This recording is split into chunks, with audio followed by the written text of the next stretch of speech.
Every day, I'm complimented on what a good boy he is. So polite, articulate, inquisitive, adorable. Old ladies on the train give him dollars for being such a bright and polite boy. He smiles and greets strangers as if he knows them by name. He's friendly, and so they respond the same. My baby boy, 8 years old and full of black boy joy. He asks me every day, "What kind of man do you think I'll be, Mommy?" A world of possibilities swirling in his mind, pure innocence in those big brown eyes.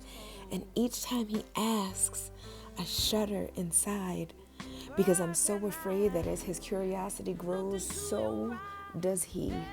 Not noticeable to most, but I see it in the way he no longer has to stretch so far to turn on the lights at night.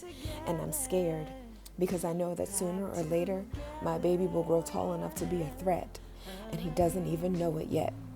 By the time he's tall enough to get a glass in the kitchen without the assistance of a chair, he'll be the height requirement for some cop's crosshairs. My son, who I carried in my body for 9 sacred months, is not safe because this world has decided that melanin is a sin punishable by death. And I can't stand the thought of anyone seeing him as anything other than my baby.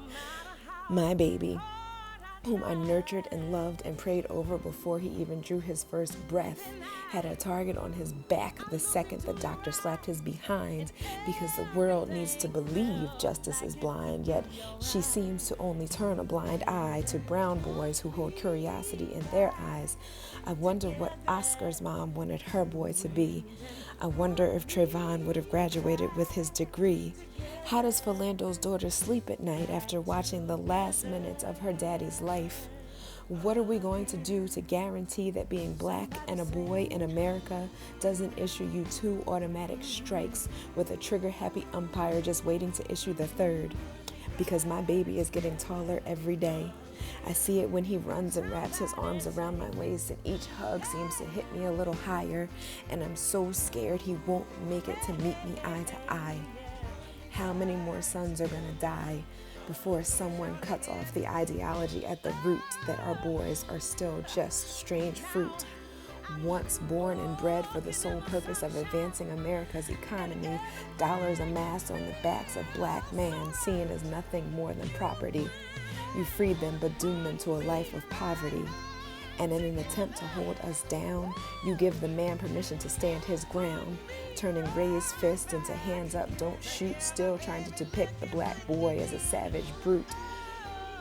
What you do not understand about the resiliency of the black man, because I'm taking a stand, and I'll be damned if I don't get to watch my baby boy grow to be a man.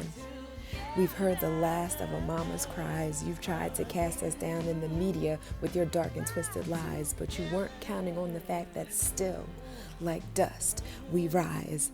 And my baby boy looks at me with hopeful eyes, asking me, "What kind of man do you think I'll be, Mommy?" I'll tell him, "Any kind that you wish." But I just hope it's one who's no longer on the endangered species list.